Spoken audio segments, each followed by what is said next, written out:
Daniel, cara, muito bem-vindo, tudo bem? Tudo bem, Dri, Renato, Sinara, toda a comunidade da Fora, um prazer estar aqui com vocês. Você é da turma dos de preto. Você vê? Pô, eu estou em minoria hoje, só eu de branco aqui. Se entrar mais um, a gente fecha aí. Dri, troca de roupa. Eu vou lá pôr uma blusa preta e já volto, brincando.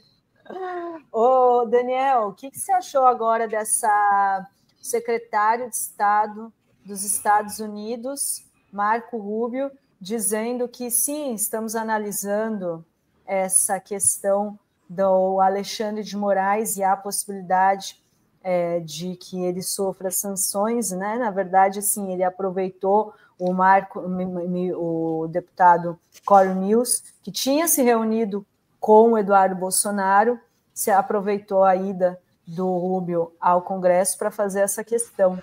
E aí agora, né, está abrindo uma crise diplomática. Qual que é a sua avaliação? A minha avaliação é que eu considero, espero que isso seja só uma bravata, Adri, porque os mecanismos reais, inclusive, para eles sancionarem o Alexandre de Moraes são muito frágeis, né? A sanção não significa que o Alexandre de Moraes vai ser declarado um criminoso. Ele vai sofrer sanções de ordem econômica, essencialmente, né, o que pode ser feito. Eu nem sei se isso consegue alcançar o Alexandre de Moraes. Agora, na prática, o que eu acho que a gente deve centrar a nossa atenção é que a bravata ela demonstra a forma como os Estados Unidos têm tratado o mundo.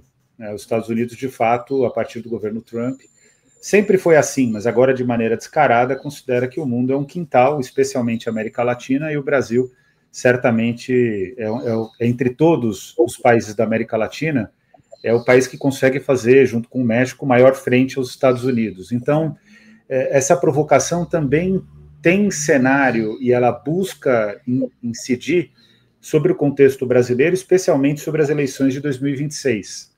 Então, em camadas, é uma narrativa, é uma bravata, acho muito difícil, de fato, ser uma medida. Se for uma medida, provavelmente uma medida inócua, mas o resultado disso tudo é que o governo Trump deixa muito claro quem são seus aliados e a forma como entende o Brasil e a maneira como vai incidir nas eleições de 2026. Isso a gente precisa ter muita atenção.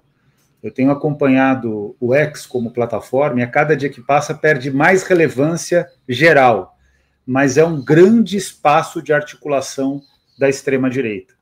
É um espaço extremamente poderoso de articulação da extrema-direita e que vai ter peso na eleição aqui de 2026. E assim é possível também dizer sobre as outras plataformas, especialmente essa aliança entre a Meta e o governo Trump, que precisa ser acompanhada com muita atenção por todos nós.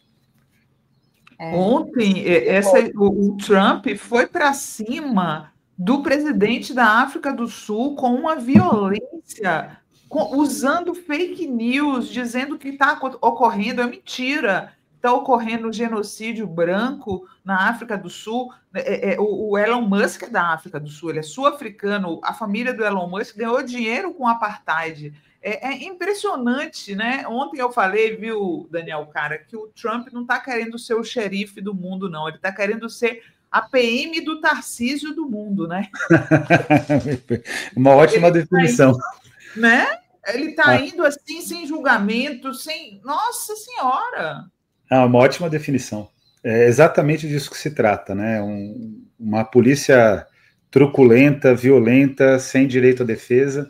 Agora, a boa notícia é que ele fala muito, mas tem feito pouco, né? É claro que falar já é um problema, Sinara, você tem toda a razão. Inclusive utilizar contra a África do Sul realizar esse tipo de acusação, sendo que, para quem conhece a África do Sul, eu tive a chance de ir muitas vezes para a África do Sul a trabalho. Para quem conhece a África do Sul sabe que tudo que ele está dizendo é completamente absurdo. A África do Sul ainda é um país fortemente, assim como o Brasil, fortemente racista, assim como os Estados Unidos também. E se há, de fato, um prejuízo na população sul-africana, é em relação à maioria e é em relação à população negra. Então, o Trump ele é um provocador. É assustadora a influência da família do Elon Musk na África do Sul. ela é parte, sim, você colocou muito bem, da estratégia da elite do apartheid, como uma referência da elite do apartheid. Era uma família de mineradores, né, que exploravam minérios, e o Elon Musk, assim como todos os bilionários, todos, sem exceção, ele é herdeiro. Seja herdeiro direto, como em termos econômicos, seja herdeiro em termos econômicos e de relação. Eu gosto muito da mística que se construiu em torno do Bill Gates, por exemplo, só que as pessoas excluem o fato de que a mãe do Bill Gates era muito bem relacionada na IBM, por isso que ele consegue construir o sistema operacional, e a Microsoft, né, para os computadores da IBM. Então, tem muita narrativa nessa ideia dos bilionários, e o Elon Musk nada mais é do que um menino mimado, eleito como filho predileto por um minerador, e se tornou depois o que se tornou. É assustador, né? Tem outra notícia aqui que eu queria repercutir com vocês, que é essa do Bolsonaro perdeu a paciência. É um vídeo, eu não vou pôr o vídeo aqui porque é da CNN, mas ele foi na Confederação Nacional dos Municípios, né, que até recebeu o Lula anteontem, e a gente falou aqui na TV Fórum, e ele foi questionado sobre o Tarcísio, e ele disse: nós dois teremos candidatos, ele vai para a reeleição e eu para a presidência. Se eu não aparecer como candidato, é uma negação da democracia. Qual foi o crime que eu cometi? Por enquanto eu sou o candidato. Aí ele fala assim ainda: qual foi o crime que eu cometi? Me reuni com o embaixador? Pelo amor de Deus, né? Daquele jeito do Bolsonaro. E aí ele diz aí: nós dois seremos, ele para a reeleição em São Paulo, eu para a presidência. Então, insistindo aí no nome dele e já dando vários sinais, né, de que ele não quer o Tarcísio como o nome, né? Ele não quer transferir os votos dele para o Tarcísio, e ganhando força aí, talvez, Michele Bolsonaro, que é o que tem se falado. Quer dizer, ele vai ser candidato até o último minuto, né, Daniel e Sinara? Acho que ele vai usar a estratégia Lula. Sai candidato, se estiver preso, se estiver solto, mas inelegível, vai recorrer até o último minuto, vai colocar um bananinha, talvez, assim, da vida, para ser seu vice, e pode ser a Michele também. Eu ainda não acredito que é a Michele. Eu acho que o Bolsonaro vai escolher um dos filhos e virar, e vai manter na família esse poder que ele tem de ser o representante da extrema-direita. Ele prefere, talvez, perder a eleição do que perder a liderança total da extrema-direita, que ele perderia se o Tarcísio fosse muito bem votado contra o Lula, se tornaria candidato natural para 2030, ou se ganhasse do Lula, ele até poderia ficar livre, mas seria mais um, né? Não seria homenageado, tal. Ia ser aqueles chamados presidentes de honra, né? Que você chama para fazer homenagem uma vez por ano, assim, e o cara não manda nada. Olha, o que eu vejo, Rovai, é exatamente, é muito congruente com aquilo que você traz. Primeiro, em relação ao Tarcísio, até por conta das próximas eleições na Universidade de São Paulo, a gente acaba tendo que acompanhar a agenda do governador e a visão do governador e a influência do Kassab sobre o governador. O Kassab, ele está indo no caminho de pressionar o Tarcísio para ser o candidato à presidência em 2026. Mas o próprio Kassab está recuando nessa intenção, porque o Tarcísio não quer trocar o certo pelo duvidoso. O certo é que, infelizmente, a chance dele se reeleger em São Paulo é muito grande, a não ser que a população tome consciência daquilo que é a tragédia do governo Tarcísio. Mas ele é muito blindado, ele tem uma aliança muito sólida com a velha imprensa de São Paulo. Basicamente, eu hoje consigo ver o Tarcísio, inclusive, como o candidato ideal para os dois jornalões de São Paulo, Estado de São Paulo e Folha de São Paulo. Quando a gente lê as matérias, e menos até os editoriais, fica muito evidente isso. E ele também tem sido muito bem tratado pela Rede Globo de televisão em relação aos programas da manhã, da tarde, da noite, relacionados a São Paulo. Então, a minha impressão é que o Tarcísio está com um caminho sólido aqui no estado de São Paulo. E em relação ao bolsonarismo, segundo a informação que a gente tem nos bastidores da política, o Bolsonaro tem a consciência, e o PL, Partido Liberal, que é o partido do Bolsonaro, também tem a consciência de que para ter um candidato de fato competitivo da extrema-direita relacionado ao Bolsonaro, é preciso ter o nome Bolsonaro na cédula, coisa que Tarcísio de Freitas não consegue. Nesse cenário, aí concordo com o Rovai, eu acho muito difícil que a Michelle consiga avançar para ser candidata. Na minha opinião, ela deve ser candidata ao Senado em Brasília, no Distrito Federal, com enorme chance de eleição e de bater recorde de votos. Não sei se ela vai conseguir ser maior do que a Damares, mas ela vai ter uma votação bastante expressiva. Diante disso, eu creio que a tentativa dos Bolsonaro vai ser tentar lançar, na minha visão, se for por um caminho de fazer um gesto para o Centrão, o Flávio, muito difícil, porque é muito pouco carismático, é uma pessoa que teve problemas de desempenho, não sei se vocês se recordam que ele desmaia num debate à Prefeitura do Rio de Janeiro, que a Jandira Fegali, médica, boa médica como ela vai lá e acode o Flávio Bolsonaro, que fica revoltado depois pelo fato de que foi a Jandira que o acudiu, enfim, essas coisas que são lamentáveis. Ele teve aquela propaganda velhinha chamava de dia. Ele teve uma dia. Uma dia? Diarreia. Não, passa mal, é verdade. Passa mal, cai ali, faz um papelão. Foi isso e mesmo. O Eduardo Bolsonaro... Foi a Jandira. Quem contou foi a Jandira? Caramba. Um grande abraço para a Jandira Fegali, uma grande parlamentar, uma grande política brasileira. E o que é maluco nessa história toda é que o Flávio não consegue ser, e a alternativa do bolsonarismo eu creio que vai ser Eduardo Bolsonaro, que tem acompanhado o noticiário internacional, tem feito viagens internacionais para vários países, em especial agora foi para a Alemanha. É uma figura que de fato tem constituído laços com a extrema-direita dos Estados Unidos, com os vários setores da extrema-direita dos Estados Unidos, e está se tornando um interlocutor viável para todos eles.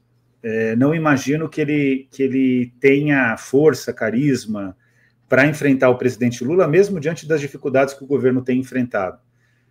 Mas é um candidato mais viável na lógica bolsonarista do que a própria Michelle, que vai ter uma eleição garantida, caso ela se candidate, ao Senado pelo Distrito Federal. E a grande questão que a Fórum deu bastante repercussão a essa conversa que nós tivemos, a grande questão para mim continua sendo o fato de que nosso campo não tem observado da maneira como deveria observar a eleição para o parlamento. E a gente deve ter um resultado pífio para o Senado Federal, e o bolsonarismo está construindo uma aliança com a direita, com o Centrão, inclusive com o próprio Kassab, que vai dar as condições de eleger pessoas do Centrão e pessoas de extrema-direita que têm compromisso com a extrema-direita, porque o Centrão é um negócio curioso, Rovai. O Centrão, ele na ideologia, ele é a extrema-direita, mas no fisiologismo e na sobrevivência parlamentar, ele negocia com o governo. A Gleisi Hoffmann está fazendo um belo trabalho de articulação política, melhorou muito a articulação política do governo no Congresso. Porém, ainda é insuficiente, porque é difícil conseguir vencer a barreira ideológica. O Centrão é extrema-direita, na sua grande maioria. O próprio Arthur Lira comprova isso. Então, o cenário é pragmático antes de tudo. Mas se você pegar ali o que está no coração, o que palpita no coração do Centrão, é o pensamento de extrema-direita. Então, o cenário precisa ser bem observado em relação ao parlamento. E as últimas movimentações do presidente Lula demonstram uma preocupação, na minha opinião, insuficiente com a questão parlamentar, mas também porque ele tem que tomar uma decisão. Ou ele se reelege, ou ele coloca energia em duas eleições. Ele não quer dividir energia, ele está, de fato, imbuído de resolver a questão e promover o mal menor, que é uma reeleição apertada. Que é, claro, o mal menor no sentido de que, se ele pudesse, o ideal seria se dedicar à reeleição e também se dedicar às eleições parlamentares, que vão ser dificílimas. Vai ser, acho que, o momento mais difícil da história do Brasil, da história recente do Brasil, pós-Constituição de 88, em termos de eleição parlamentar em 2026. E ainda vai ter mais deputados, né? Porque aprovou lá de 514 para 531 por causa do censo, né? E mais nas regiões onde a extrema-direita tem maior força. Então, o cenário realmente não é muito animador, né? Mas como você explica, Daniel, a Michelle ter tanto voto assim, Damares ali no Distrito Federal, mas que se repete também, né, em outros lugares, uma candidata que, assim, só porque ela era ex-primeira-dama, carrega o nome Bolsonaro? Olha, Adri, eu tive, acompanhando a eleição de 2022, era uma tarefa que eu tinha, acompanhar a eleição de 2022 em estados em que nós temos muita dificuldade, basicamente centro-oeste e sul do país. Vou dizer para vocês aqui com muita dor no coração, uma parte significativa do norte também. E nessa tarefa, eu fiquei assustado com o evento que foi promovido pela atual senadora Dorinha, que na área de educação ela é uma pessoa razoável, tem uma contribuição relevante, mas que no cenário de Tocantins, como ela concorreu com o lulismo, né, e com apoio do lulismo aos outros candidatos, então ela se torna, no cenário de Tocantins, uma apoiadora do Bolsonaro e faz um evento com a Michelle. Foi assustador o evento. Muita gente demonstrando claros sinais de tratar a Michelle como uma ídola, não como uma política, né? Então tinha toda uma estratégia do próprio evento de ressaltar o quanto que as pessoas devotavam a Michelle, a sua própria identidade, era uma coisa bastante assustadora. E a Michelle, ela é carismática, ela é uma pessoa que sabe pegar o microfone, não vai atrair eu, não vai atrair você, não vai atrair o Rovai, não vai atrair a Sinara, nem aqui a nossa comunidade, mas vai atrair um setor da sociedade brasileira que é muito representativo, que é o setor evangélico mais próximo de um fundamentalismo, né? E a Michelle sabe falar com esse grupo. A Michelle é a candidata que está mais próxima, por exemplo, em termos de desempenho verbal, mais próxima de uma figura como Silas Malafaia. Não sei se vocês já acompanharam a fala do Malafaia e a fala da Michelle nesses eventos que eles têm promovido. É muito parecido. Ela treinou, né? Ela treinou com a Damares. Treinou. A Damares é mais hábil do que ela, em performance, oral. Só que a Michelle é uma pessoa muito bonita, né? Ela é vistosa, ela consegue obter a atenção e ela tem a capacidade de reverter essa atenção em discurso. Então, não dá para excluir a importância da Michelle no cenário do bolsonarismo. Mas, como bem colocou o Rovai, na minha visão, naquilo que eu acompanho, eu acho muito difícil o Bolsonaro ceder para a Michelle uma vaga que ele pensa que tem que ser dos filhos. E a grande devoção do Bolsonaro é aos filhos, né? Ele só confia nos filhos, né? Ele só confia nele mesmo e nos filhos. Ele nunca deu sinais de confiar em nenhuma mulher. A própria mulher dele que separou para ser candidata, lembra? Ele não gostava. Exato. Então, a Cristina, né? A Ana Cristina, ele não passa o final de ano, não passa o Natal, o Ano Novo, o Réveillon com a Michelle, eles não passam juntos. Eu acho que eles não têm um casamento, eles têm um contrato comercial. E aí, entre o Tarcísio e a Michelle, não faz muita diferença, porque ele pode levar um bypass da Michelle se ela for se tornar presidente também. Quem garante que não? Exato. Ela não arruma um cabeleireiro aí e dedo do meio pro... Pessoal, eu poderia fazer uma pergunta sobre educação para o Daniel, que eu adoro falar com ele sobre educação. Eu queria falar sobre a história do fim dos cursos EAD para medicina e direito. Para medicina e direito, Daniel. Eu acho que para medicina não faz o menor sentido ter EAD, mas direito eu tenho minhas dúvidas. O que é que você acha? Eu acho que você tem absoluta razão. Só para... Ixi, agora eu vou arrumar uma briga com vários advogados, né? Basicamente, qual foi o argumento para direito não estar na lista? Aliás, para direito não estar na lista dos cursos normais, né? Para estar na lista das exceções. A justificativa da exceção do direito foi o péssimo desempenho das faculdades privadas de baixo custo e baixa qualidade no exame da OAB, na prova da OAB. E o que isso revela, Sinara? Que a educação de qualidade é presencial.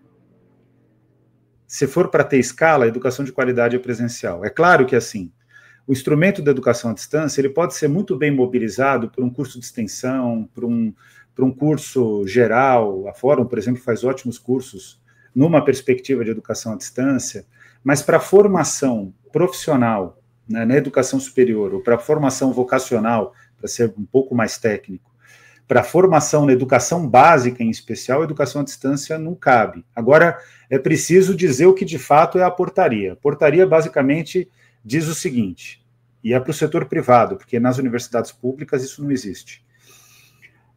Considera-se presencialidade, é para todos, mas nas públicas vão negar essa questão. Considera-se presencialidade 70% de atividades presenciais e 30% de atividades à distância. Então, no Brasil, não tem na norma a educação presencial plena. Só que as universidades têm, pelo artigo 207 da Constituição, a prerrogativa da autonomia universitária. E aí a Universidade de São Paulo, por exemplo, não tem curso de graduação à distância. A Unicamp não tem curso de graduação à distância, a Unesp, a UFRJ e por aí vai. A UFPE, Universidade Federal do Rio Grande do Sul, eu estou falando aqui das maiores universidades do país. Porque sabem que a qualidade ela é presencial. Então, na prática, medicina, psicologia, enfermagem, são áreas que vão ter 70% de presencialidade. Para as licenciaturas, que aí teria que ser 100% de presencialidade, eu estou sendo bem franco, eu sou formador de professores e não dá para fazer à distância a formação de professores. Você pode fazer um curso de especialização, de aperfeiçoamento, mas formação de professor, formação inicial, não dá para ser à distância. E no caso das licenciaturas é 50% à distância, 50% em atividades presenciais.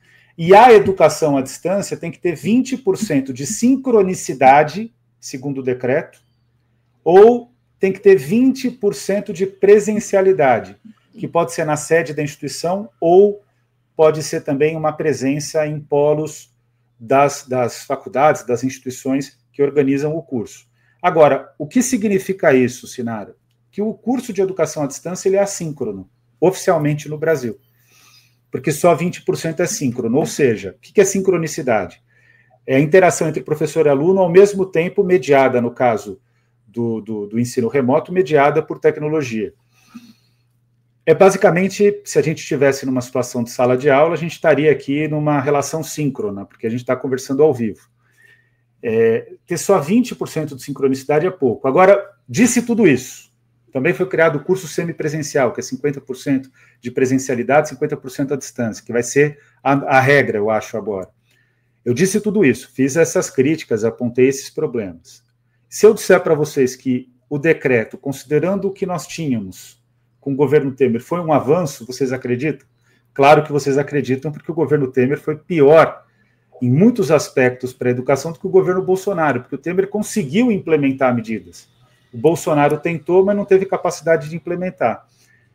Então, basicamente, o que eu estou dizendo aqui para vocês com muita preocupação, foi um avanço, mas um avanço numa modalidade de oferta da educação superior extremamente precária e que vai continuar sendo precária, mesmo diante desse pequeno avanço, que foi muito negociado. Quero chamar a atenção especialmente aquilo que avançou, reconhecer o papel da CONTE, que é a confederação que trata dos estabelecimentos privados de ensino, e é claro que a CONTE atua de maneira mais presente nesse tema do que outras entidades sindicais, confederações sindicais, por um motivo simples. O problema da EAD se dá na educação privada, não se dá na educação pública, porque sabe que aí a qualidade ela é presencial. Tem cursos públicos em educação à distância? Tem, mas aí a sincronicidade, são todos elementos que são colocados e a qualidade se realiza. Há muita presencialidade, mesmo nos cursos de educação à distância.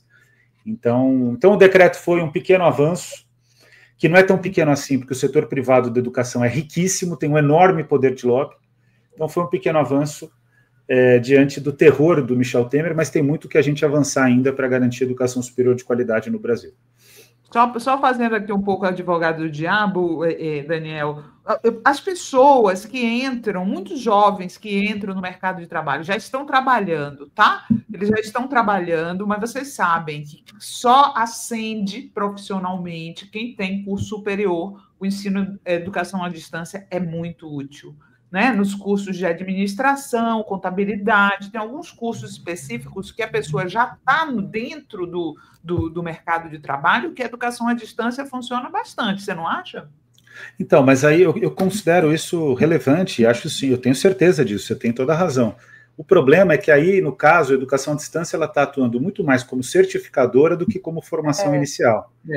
E a gente não pode ter certificação.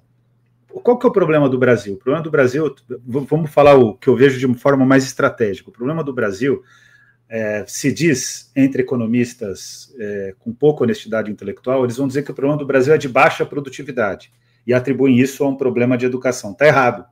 O problema do Brasil não é de baixa produtividade, o problema do Brasil é de baixa complexidade. Os empregos que são ofertados no Brasil são de baixa complexidade. São, em geral, empregos na área de serviços. E a gente deveria caminhar para formar um grupo de estudantes com capacidade de criar novos produtos, novos negócios, startups. Eu não sou antiquado, como alguns colegas meus que são contrários até às iniciativas de tecnologia, etc. Eu acho que esse é um mercado que a gente não pode abdicar, pelo contrário, tem que buscar essa liderança. Então, para esse sentido mais estratégico, é preciso ter uma educação superior de qualidade, Sinara. E a certificação é uma medida necessária. Tem pessoas da minha família que buscaram a certificação e conseguem sustentar seus filhos, seus pais, etc., graças a essa certificação em educação à distância. Mas isso não constrói um país. É uma alternativa, mas não constrói um país. Mas é uma alternativa principalmente para quem mora nos rincões do país também, né? Aí é outra questão. Aí, se você me perguntar qual é a exceção, para mim a exceção são os rincões do país. É muito irresponsável quem não conhece a região amazônica falar de maneira principiológica e pouco sensível contra a estratégia de educação à distância. Isso vocês nunca vão ver eu fazer. Agora, é uma quantidade pequena diante do volume, né, de matrículas que nós temos potencialmente. O Brasil é um país com população concentrada nos grandes centros urbanos, né, e tende a ser cada vez mais. Isso não está mudando, mesmo com a força do agronegócio. Porque o agronegócio não emprega, né, gente? O agronegócio, ele explora a terra, não emprega, explora os trabalhadores mais do que tudo, mas emprega muito poucas pessoas. Tem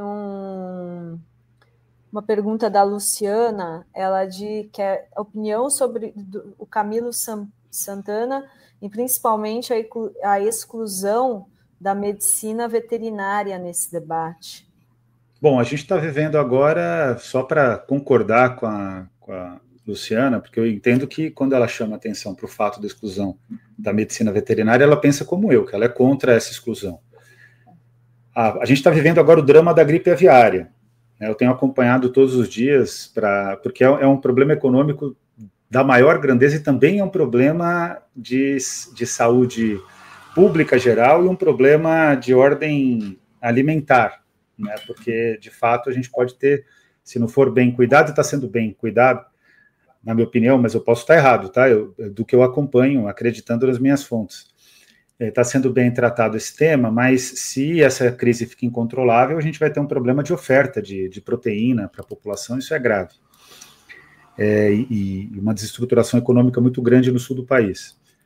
Agora, veja, medicina veterinária, portanto, não é um assunto que compete, as pessoas pensam que compete simplesmente ao tratamento dos animais, é um assunto que compete a todos nós. Então, de fato, não faz sentido medicina veterinária não ter sido incluída. E tem outros cursos também, eu já falei das licenciaturas, Tem algumas engenharias que não cabem estratégias de educação à distância, enfim. Esse é o problema. Em relação ao Camilo Santana, ele tem uma visão que é uma visão de aposta no setor privado, que não é só dele. É do Camilo Santana, é do Aloysio Mercadante, que quando foi ministro agiu dessa maneira, mas com muito mais controle por parte da presidenta Dilma. É preciso ressaltar, a presidenta Dilma sempre foi muito firme na defesa da educação pública. Então, foi a posição do ministro José Henrique Paim, que foi o ministro tampão da presidenta Dilma, e que hoje está na Fundação Getúlio Vargas, mas que também entende que o setor privado apresenta boas soluções. Não foi a posição do Fernando Haddad, especialmente para a educação superior. Que o Haddad ele não fez a regulação como deveria, mas existia mais regulação do que existe hoje. Então, há uma questão ideológica. A pergunta que fica é menos em relação ao Camilo Santana, porque o Camilo é o que ele é. É mais em relação ao que o governo pretende ser. E o que o governo pretende apresentar nas eleições de 2026. Vai ter pouca coisa para apresentar na educação. Esse é o ponto. E o pé de meia está com problemas muito graves. Eu dei recentemente uma entrevista para a Folha falando sobre isso. Metade das bolsas não estão sendo cumpridas, do pé de meia licenciaturas. Há problemas enormes em relação ao pé de meia no ensino médio. Então, não tem sido um programa que está sendo absorvido. É um programa... O professor Fernando Cássio, que é meu colega da USP, divide sala comigo, ele tem feito uma pesquisa mostrando, ele apresentou até no Congresso Nacional, do Plano Nacional de Educação, numa audiência pública, o plano está tramitando 3.068 emendas, então vai ser uma tramitação intensa. O Fernando apresenta o dado de que a política do pé de meia tem 10 anos de experiência no Brasil em governos estaduais que não deram certo, isso não foi bem avaliado. Então, eu não sou contrário a qualquer transferência de renda, pelo contrário, eu sou favorável à transferência de renda, mas tem que ver como fazer. Então, tem muitas dificuldades aí para o futuro, para 2026. Mas por que não deram certo? Porque quando a gente vê assim, a proposta é muito boa, você evitar a evasão escolar, você, né, incentivar o estudante a permanecer, né, concluir o ensino médio, aí depois ainda tem estímulo para prestar o Enem. Isso não é... Por que é? Quais são os limites? São do que existe de experiência, né? Porque o pé de meia a gente ainda não consegue avaliar com a profundidade. As outras experiências, Minas Gerais, Alagoas em especial, o que mostra que são praticamente iguais ao pé de meia. O que demonstra é que, primeiro, com o tempo se torna uma obrigação da presença. Mesmo quando o aluno está ausente, o professor é obrigado a dar presença, porque se trata de uma questão que vira de vida ou morte. É sempre bom lembrar que a população brasileira tem muitas dificuldades. Segunda questão é que você obrigar a presença numa escola que não é interessante já para esse público, porque é o público que evade, acaba não surtindo o efeito necessário. Você tem que acompanhar isso com outras medidas, né? De certa maneira, Adri, é um programa que, se der certo, vai viver o mesmo problema de um programa que eu sou completamente defensor, que é o Mais Médicos. O Mais Médicos foi essencial para ofertar o médico, mas faltavam as condições de trabalho para os médicos, né? Então, isso foi... Ainda assim, eu sou defensor do Mais Médicos, né? Você coloca o aluno na escola, mas que escola, né? Mas que escola? A pressão pelo Enem, né? A obrigatoriedade do Enem tem se tornado uma obrigatoriedade cartorial. E aí, na avaliação em Minas, em Alagoas, especialmente em Minas, o programa foi descontinuado, porque não apresentava resultado. Agora, o que eu vejo, né? Qual que é o caminho, né? O caminho, concretamente, é o governo federal estabelecer aquilo que ele já faz e fez na gestão Fernando Haddad, em especial, né? Que é estabelecer parceria com estados e municípios, foi quando nós tivemos os maiores índices de presença nas escolas, inclusive, para poder tornar a escola mais interessante. Aí, o que o aluno considera que é uma escola interessante? Meu filho estuda numa escola pública de ensino médio. E eu fui conversar com a escola dele, e é exatamente a mesma coisa, e qualquer outra escola são os mesmos argumentos. Eu estou falando de pesquisas quantitativas grandes, né, do Unicef e de outras instituições.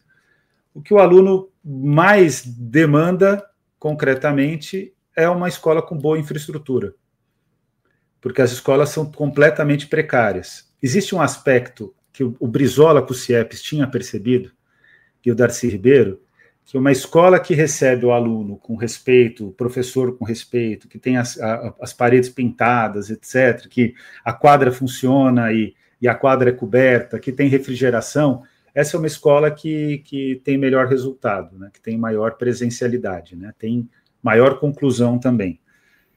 Ou seja, o problema não é de ordem curricular, como o Brasil tem investido nos últimos anos, o problema é essencialmente das condições de oferta do ensino, né. Concordo. Imagina aqui, agora naquela onda de calor, as escolas tiveram que suspender as aulas, porque não tinham, né, refrigeração, os estudantes estavam passando muito calor, imagina, suspender a aula porque não tem condição, né? Então você imagina a estrutura. Só uma questão muito rápida. André Alves pergunta, não, mas as escolas são competência de estados e municípios. É parcialmente verdade. No artigo 211, é uma obrigação do governo federal prestar assessoria técnica e financeira a estados e municípios. Isso já aconteceu no Brasil. E o principal programa foi o Plano de Desenvolvimento da Educação do ministro Fernando Haddad, que tinha problemas, mas que a iniciativa era muito meritória, os objetivos eram muito meritórios, mas foi descontinuado quando o Haddad sai do Ministério da Educação, e era um programa construído coletivamente. Eu participei, por exemplo, de processos de formulação do programa, e várias outras pessoas, que inclusive eram críticas ao Ministério. A gente já viveu momentos melhores na participação social e na construção de programas. A gente pode voltar a isso. Eu considero essencial que a gente volte a essa perspectiva. Muito bem, Daniel. Muito obrigado aí por mais uma vez estar aqui conosco. Valeu, Sinara, prazer. Já está com o braço livre? Aí. Valeu, gente. Olha, prazer sempre estar com vocês. Valeu. Prazer é nosso. Prazer, Daniel. Sempre um papo bom. Valeu, tchau.